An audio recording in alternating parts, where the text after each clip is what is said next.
اور جو کچھ اپنے پاس ہے اس کے نتیجے میں انسان جس کے پاس وہ چیز نہیں ہے اس کے خلاف بڑے بولنے لگتا ہے، اس کو تانے دینے لگ جاتا ہے،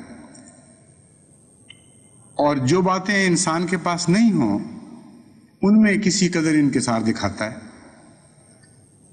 حالانکہ حقیقت یہ ہے کہ انکسار کہتے ہی اس چیز کو ہیں کہ کچھ ہو اور پھر انسان انکسار دکھائے۔ اس کی بہت سی مثالیں دی جا سکتی ہیں۔ معاشرے میں تو بالعموم قانون کی طرح یہ بات کار فرما ہے کہ بہت سے فساد دنیا میں نیکی کے تکبر کے نتیجے پر ہوتے ہیں۔ مثلا ایک شخص اگر نمازی ہے تو وہ غیر نمازی کو اتنی بری آنکھ سے دیکھتا ہے کہ گویا اس سے بڑا کوئی نقص ہی اس میں کوئی دنیا میں نہیں ہو سکتا، اور ہو سکتا ہے وہ خود لین دین میں اتنا کمزور ہو کہ وہ لوگوں کے مال بھی کھا رہا ہو، حرام خوری کر رہا ہو، رشوتیں بھی لے رہا ہو، لیکن نماز چونکہ پڑھ رہا ہے اس لیے وہ سمجھتا ہے کہ نماز کے سے بڑھ کر نیکی اور کوئی نہیں، اور جو غیر نمازی ہے وہ تو ہے ہی جہنم۔ چنانچہ بے نمازوں کے ساتھ وہ نہایت ہی درشتی سے پیش آتا ہے، ان کو بری نظر سے دیکھتا ہے، ان کو اپنے سے ادنا سمجھتا ہے، اور ایسے خاوند اپنی بیویوں سے زیادتی کر رہے ہوتے ہیں بظاہر نیکی کے معاملے میں، اور ایسے باپ اپنے بچوں سے سختیاں کر رہے ہوتے ہیں بظاہر نیکی کے نام پر، لیکن امر واقعہ یہ ہے کہ ان کے دوسرے مزاج ہمیں بتاتے ہیں کہ یہ محض نیکی کا تکبر تھا، نیکی سے محبت نہیں تھی۔ کیونکہ اگر نیکی سے محبت ہوتی تو باقی باتوں میں بھی وہ نیک ہوتے۔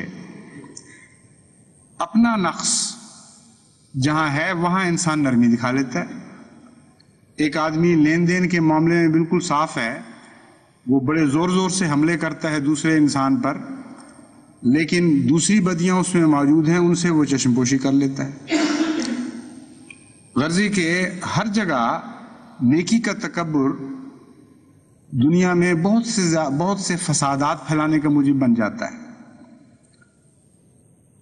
بڑے بڑے پادریوں کے واقعات آپ کو تاریخ میں ملیں گے، ان میں بعض نیکیاں پائی جاتی تھیں جن کو بڑے ظالمانہ طور پر انہوں نے اپنے معاشرے میں نافذ کرنے کی کوشش کی ہے، اور جو کمزوریاں پائی جاتی تھیں ان سے وہ آنکھیں بند کر لیتے تھے۔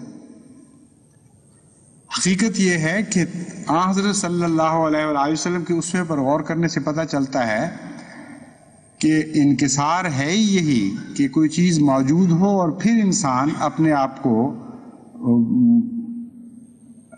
ہمبل بنائے، یعنی دوسروں کے سامنے نرمی سے پیش کرے، اپنے آپ کو عاجزی کے ساتھ دوسروں کے ساتھ معاملہ کرے۔ حضرت صلی اللہ علیہ وآلہ وسلم میں ساری نیکیاں اپنے حد کمال تک پہنچی ہوئی تھیں۔ اگر نیکی کے معاملے میں نعوذ باللہ من ذالک تکبر جائز ہوتا تو پھر حضرت صلی اللہ علیہ وآلہ وسلم کو سارے بنی نوع انسان سے قطع تعلق ہو جانا چاہیے تھا، اور ہر ایک پر ہر بات میں سختی کرنی چاہیے تھی، اور کسی سے کسی ایک معاملے میں بھی آپ نے سختی نہیں فرمائی۔ کون سی نیکی ہے جو حضرت اقدس محمد مصطفیٰ صلی اللہ علیہ وآلہ وسلم میں اپنے پورے کمال اور عروج تک موجود نہیں تھی، لیکن ان نیکیوں کو نافذ کرنے میں آپ نے انتہائی انکساری سے کام لیا، نرمی سے کام لیا، محبت اور پیار سے کام لیا۔ اس لیے جب آپ تانے دیتے ہیں دوسرے کو بدیوں کے، تو بسا اوقات اگر آپ دل پہ غور کریں تو معلوم ہوگا کہ اپنے نفس کے تکبر کی بنا پر وہ تانا دیا جا رہا ہے۔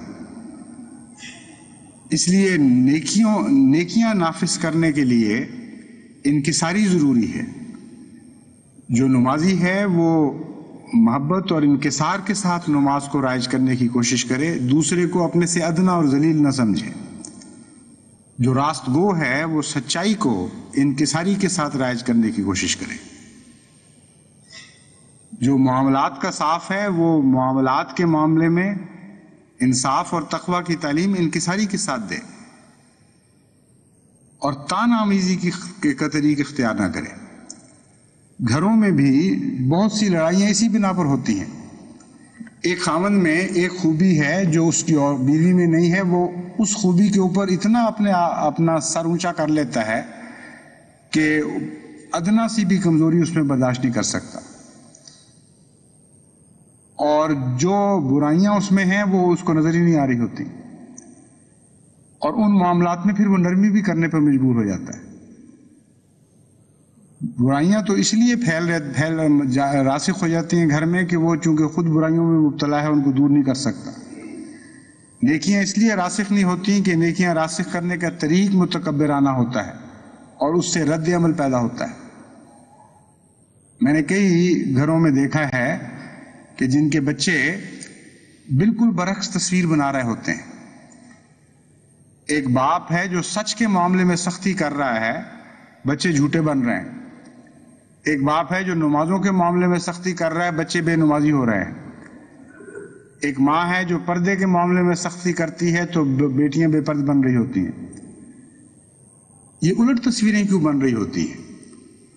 جہاں بھی تصویریں برعکس بن رہی ہوں وہاں بنیادی نقص آپ کو یہی معلوم ہوگا کہ اس معاملے میں تکبر سے اور نخوت سے کام لیا گیا ہے، اور نخوت اور تکبر رد عمل پیدا کرتے ہیں. اس لیے نیکیوں کو اگر ناجائز طریق پر نافذ کرنے کی کوشش کریں گے، سوسائٹی میں جاری کرنے کی کوشش کریں گے تو نیکیوں کی بجائے الٹ چیز پیدا ہوگی.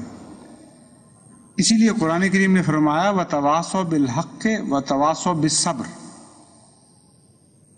کہ وہ حق بات سے ہی نصیحت نہیں کرتے بلکہ صبر کے ساتھ حق بات کی نصیحت کرتے ہیں. اور صبر اور تکبر کا آپس میں کوئی جوڑ نہیں.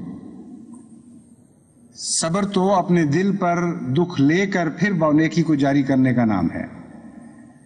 اس لیے اصلاح معاشرے میں اس بات کو خوب اچھی طرح یاد رکھیں کہ جن باتوں میں اللہ تعالیٰ نے آپ کو نیکی عطا فرمائی ہے اور فضیلت بخشی ہے ان باتوں میں انکساری سے کام لیں. یہ ہے اسوہ محمد مصطفیٰ صلی اللہ علیہ وسلم، اور اگر یہ اسوہ آپ اختیار کریں گے تو پھر انشاءاللہ آپ کی چھوٹی چھوٹی باتوں میں بھی گہرے اثرات پیدا ہو جائیں گے.